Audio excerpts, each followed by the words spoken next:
Hello दोस्तों, कैसे हैं आप सब लोग। आशा करते हैं अच्छे होंगे। स्वागत है आप सबका एजुकेशन चैनल पर, जिसमें हम देख रहे हैं एनसीईआरटी पर्यावरण कक्षा 4 आसपास। वीडियो को देखने के लिए चैनल को लाइक कर लीजिए, शेयर कर दीजिए और सब्सक्राइब कर लीजिए। आइए शुरू करते हैं इस वीडियो के माध्यम से इस पाठ को पढ़ना।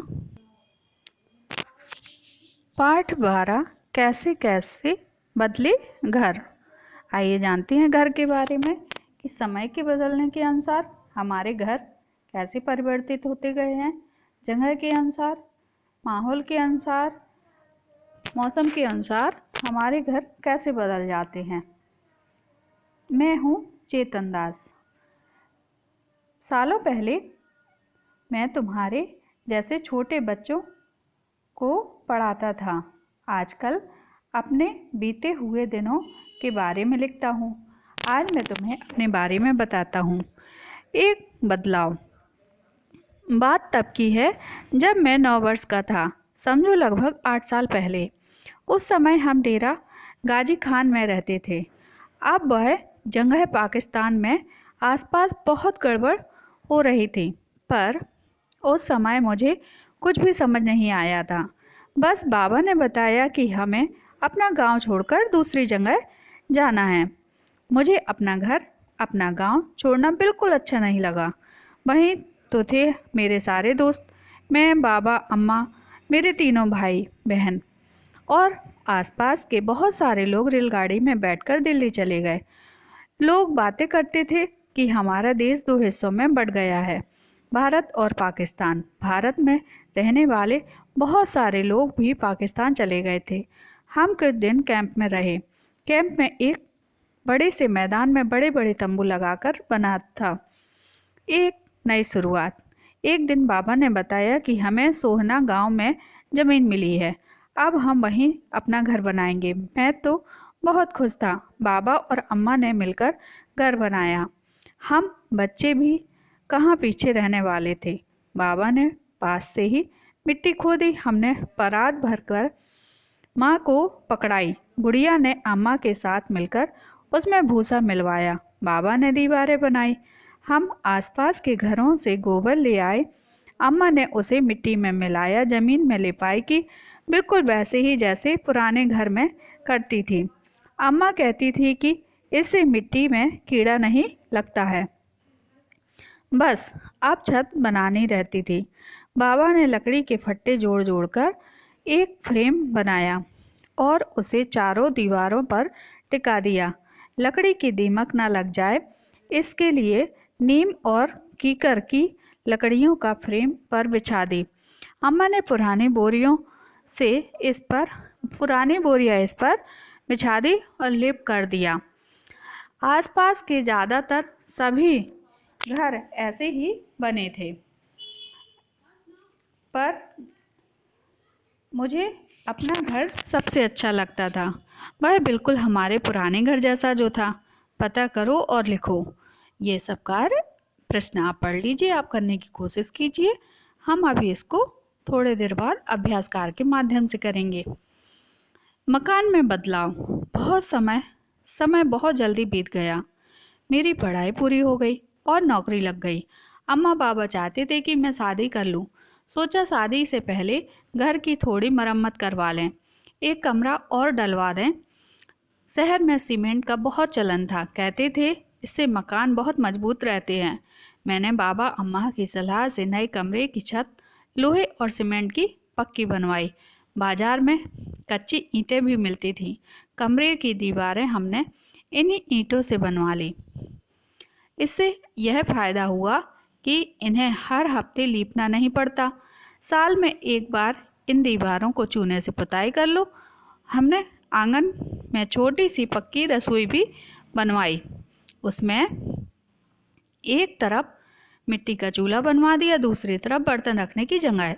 फिर मेरी शादी हो गई। मेरी पत्नी सुमन इसी घर में दुल्हन बनकर आई थी। वह रसोई के नीचे बैठकर रोटियां पकाती थी। पूरा परिवार चटाई में बैठकर साथ खाना खाता था। सच वे दिन भी क्या दिन थे। गांव के लोग जब टॉयलेट के लिए खेतों में जाते थे, बहुत लोगों ने इसके लिए घर में ही इंतजाम किया हुआ था, हमने वैसा ही किया। पिछवाड़े की कच्ची ईंटें लगातार एक छोटा सा टॉयलेट बनवा दिया। चेतन दास बताते हैं कि टॉयलेट की सफाई और मलमूत्र उठाने के लिए बस्ती से लोग आते थे। उन्हें घर के किसी और हिस्से में आने जाने की मनाही थी। जो लोग टॉयलेट का उपयोग करते थे वे ही उसे साफ क्यों नहीं करते थे? चर्चा करो। और भी बदलाव। मेरे 2 बेटे और एक बेटी उसी घर में पैदा हुए। समय कैसे बीतता गया पता नहीं चला। बच्चों की पढ़ाई पूरी हो गई। 15 साल पहले हमने बेटी सिम्मी की शादी पलवल में कर दी। जब राजू की शादी की बात चली तो सभी को लगा कि नई दुल्हन के आने से पहले पूरे घर को पक्का करा लें। तब तक हमारे गांव में पक्की ईंटों का चलन हो चुका था, इसलिए दीवारों की पक्की ईंटों से बनवाई और छत पर लेंटर डलवा दिया। फर्श भी मार्बल के दाने सीमेंट से पक्का बनवा लिया। टॉयलेट में भी ऐसा इंतजाम कर दिया गया कि मलमूत्र पाइपों से बाहर निकल जाए। रसोई घर पहले से बड़ा करवा दिया। राजू की बहू अब बैठकर मिट्टी के चूल्हे में नहीं बल्कि खड़े होकर गैस स्टोव में खाना बनाती थी। तो देखिए कैसे समय के बदलने के साथ साथ सभी चीज़ों में कितना बदलाव आया है। नई नई चीज़ें। मेरे छोटे बेटे मोंटू की जब नौकरी लगी तो वह दिल्ली जाकर बस गया। अब उसका पूरा परिवार दिल्ली में ही रहता है। मैं और सुमन कभी मोंटू के पास दिल्ली में रहते हैं, कभी राजू के पास सोहना में। मैं सोहना से जब दिल्ली जाता हूँ तो रास्ते में गुरुग्राम शहर पड़ता है। मेरे देखते ही देखते इतने सालों में यहाँ कितनी सारी बड़ी बड़ी इमारतें बन गई और वे भी कितनी ऊंची ऊंची। कुछ साल पहले राजू ने दोबारा टॉयलेट बनवाया। उसने बाथरूम में रंगीन टाइलें भी लगवाई। नहाने की जगह पर फिजूल इतना पैसा खर्च किया। मैं अब 70 वर्ष का हूँ। इतने सालों में मैंने अपने घर में ही कितने बदलाव देखे। पता नहीं मेरे पोता पोती बड़े होकर कहाँ रहना चाहेंगे, कैसा होगा उनका घर, पता नहीं।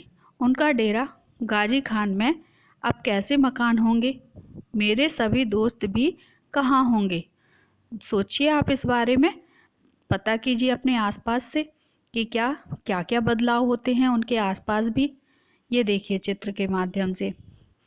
चित्र को देखकर तालिका में लिखो लोग क्या क्या काम करते रहे हैं, वे किन किन औजारों का इस्तेमाल कर रहे हैं।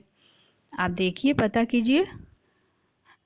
क्या तुमने अपने आसपास के लोगों को जानते हो जो ऐसे काम में जुड़े हों? उनसे बात करके उनके काम के बारे में जानो और इसके बारे में अपने दोस्तों से चर्चा करो। तो अभी हम इनको सबको अभ्यास कार्य के माध्यम से देखेंगे। आप करना चाहें आप कर सकते हैं, इनको पढ़ सकते हैं, समझ सकते हैं और सोच सकते हैं इसके बारे में कि किस प्रश्न का क्या उत्तर होगा। अब हम करते हैं इसको अभ्यास कार्य के माध्यम से। पहला प्रश्न, आपने घर में दादा दादी या उनकी उम्र के किसी बड़े व्यक्ति से पता करो कि जब वे 8-9 वर्ष के थे तब वे कहाँ रहते थे। उत्तर है तब वे गांव में रहते थे। प्रश्न है उनका घर किन किन चीज़ों से बना था। उत्तर है उनका घर ईंट सीमेंट बांस फूस और लकड़ी से बना था। प्रश्न है क्या उनके घर परिवार में टॉयलेट था। उत्तर है हाँ, उनके परिवार में घर में टॉयलेट था। प्रश्न है उनके घर में खाना कहाँ बनता था। उत्तर है उनका घर में खाना रसोई घर में बनता था। प्रश्न है चेतन दास का घर बनाने में मिट्टी का भरपूर इस्तेमाल हुआ क्यों। उत्तर है क्योंकि दीवार मिट्टी तथा लकड़ी के फट्टों के फ्रेम से पर बना था। लकड़ी के फ्रेम पर मिट्टी की कई परतें चढ़ाई गई थीं। मिट्टी की मोटी परतें ठंस कर ठंड तथा गर्मी से घर की सुरक्षा करती हैं। प्रश्न है चेतन दास बताते हैं कि टॉयलेट की सफाई और मलमूत्र उठाने के लिए बस्ती के लोग आते थे। उन्हें घर के किसी और हिस्से में आने जाने की मनाही थी। प्रश्न है जो लोग टॉयलेट का उपयोग करते थे वे ही क्यों उसे साफ क्यों नहीं करते थे, चर्चा करो। उत्तर है, उस समय टॉयलेट साफ करना गंदा काम माना जाता था। प्रश्न है, क्या तुम्हारे घर में टॉयलेट कौन साफ करता है? उत्तर है, हाँ, मेरे घर में टॉयलेट है, उसे हम लोग साफ करते हैं। NCERT पाठ्य। ये तो अगला प्रश्न है, तुम्हारा अपना मकान किन चीज़ों से बना है? उत्तर, मेरा मकान सीमेंट, बालू, लोहे की छड़, लकड़ी से बना है। प्रश्न है, पता करो तुम्हारे दोस्त का मकान किन चीज़ों से बना है, दोनों में क्या अंतर है? उत्तर है, मेरे दोस्त का मकान सीमेंट, बालू, लोहे की छड़, लकड़ी से बना है। मेरे मकान तथा दोस्त के मकान में के काम में कोई अंतर नहीं है, परंतु मेरा मकान मेरे दोस्त के मकान की अपेक्षा बड़ा है। प्रश्न है, तुम्हारे अनुसार चेतन दास जी के पोता पोती बड़े होकर कैसे मकान में रहेंगे? उत्तर है, वे लोग शहरों में सीमेंट या लोहे से बनी बहुमंजिली इमारत में रहेंगे। प्रश्न है, तुम बड़े होकर कहाँ और कैसे मकान में रहना पसंद करोगे? उत्तर है, मैं बड़ा होकर महानगर में बहुमंजिली इमारत में रहना पसंद करूंगा। प्रश्न है, हमने अपने दादा दादी उनकी उम्र के किसी बड़े व्यक्ति के बचपन के समय मकान बनाने में इस्तेमाल हुई चीज़ें लिखी थी, क्या उसमें से कुछ चीज़ें तुम्हारे घर बनाने में इस्तेमाल हुई? कौन कौन सी? उत्तर है, हाँ, उसमें कुछ चीज़ें जैसे ईंट, सीमेंट, लकड़ियाँ का उपयोग मेरे घर बनाने में हुआ था। प्रश्न है, चित्र को देखो, उनमें से कुछ लोग इनके काम के अनुसार खास नाम से बुलाया जाता है, जैसे लकड़ी का काम करने वाले को बढ़ई कहते हैं। तुम्हारे यहाँ लकड़ी के काम करने वाले को क्या कहते हैं? उत्तर है, मेरे यहाँ लकड़ी के काम करने वाले को बढ़ई ही कहते हैं। प्रश्न है, चित्र देखकर तालिका में लिखो, लोग क्या क्या काम करते हैं, किन किन औजारों का इस्तेमाल कर रहे हैं? तो लोग सीमेंट और बालू मिलाना, कुदाल, राजमिस्त्री, पाइप लगाना, पाइप कटर, हथौड़ी, प्लम्बर, बिजली के तारों के उपकरणों को लगाना, तार पेचकस, प्लास, बिजली के मिस्त्री। प्रश्न है, क्या तुम अपने आसपास ऐसे लोगों को जानते हो जो ऐसे काम से जुड़े हैं? उत्तर है, हाँ, मैं ऐसे कुछ लोगों को जानता हूँ जो ऐसे काम से जुड़े हैं। प्रश्न है, उनसे बात करके उनके नाम के बारे में जानो, इसके बारे में अपने दोस्तों से चर्चा करो। उत्तर है, उनमें से एक राजमिस्त्री है, वे घर बनाने का काम करते हैं। उन्हें सुबह जल्दी उठकर काम सुबह 8 बजे से शुरू करना होता है। दिन भर उन्हें काफ़ी मेहनत करनी पड़ती है। उन्हें काम के बदले प्रतिदिन हिसाब से मजदूरी मिलती है।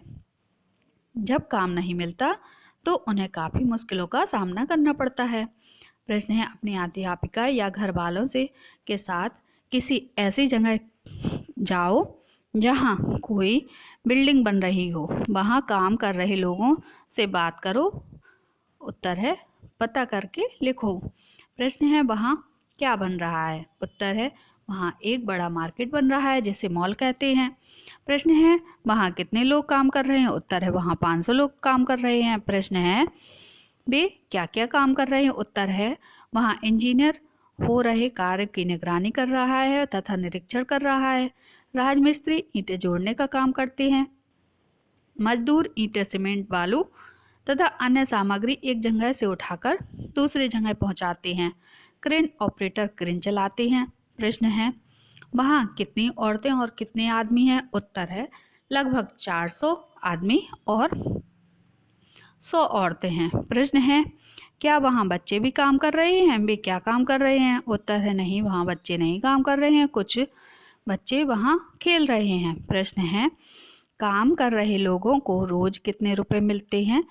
किन्हीं 3 लोगों से पूछो। उत्तर है, बढ़ई राजमिस्त्री को रोज 250 रुपये मिलते हैं, मजदूर को रोज 150 रुपये, क्रेन ऑपरेटर को 500 रुपये मिलते हैं।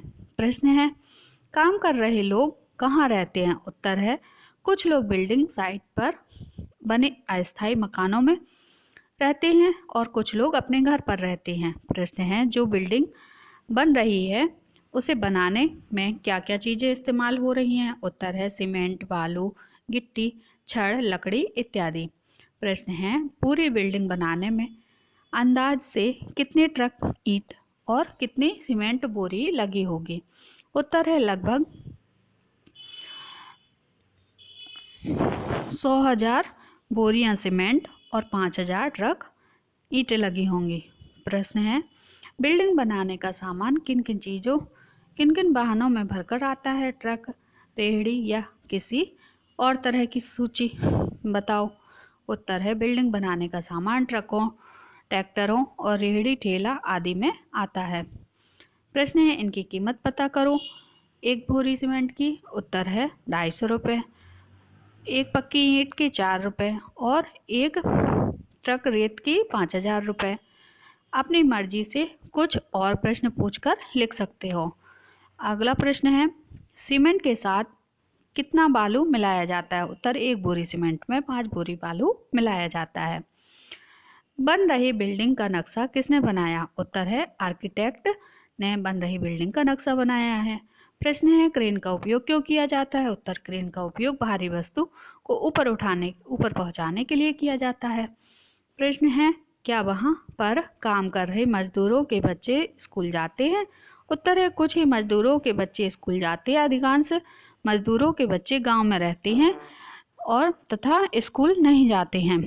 प्रश्न है, 60 सालों में चेतन दास का मकान बनाने में जिन चीज़ों का इस्तेमाल हुआ उन्हें सही क्रम में लिखो। तो उत्तर है, मिट्टी, बांस, खर, रेस्टियाँ, लकड़ी, नट बोल्ट, बांस और लोहे का पाइप, सीमेंट, बालू, लोहे की छड़, लकड़ी, सीमेंट, बालू, लोहा, प्लास्टिक, संगमरमर। प्रश्न है, कक्षा में 3-4 समूह में बढ़ जाएं, हर समूह अलग अलग तरह के मकान का मॉडल बनाएं।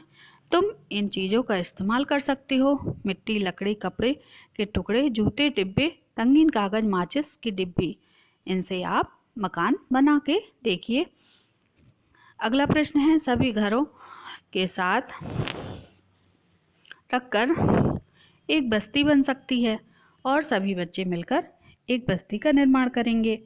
तो ये कार्य आपका स्वयं है, आप स्वयं करके देखिए।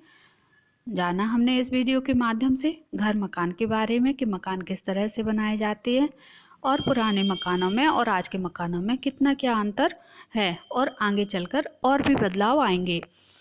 तो आशा करते हैं आपको वीडियो पसंद आई होगी। ऐसे ही आगे की वीडियो में आगे की जानकारी को लेकर आएंगे। यहाँ इसको समाप्त करते हैं। धन्यवाद।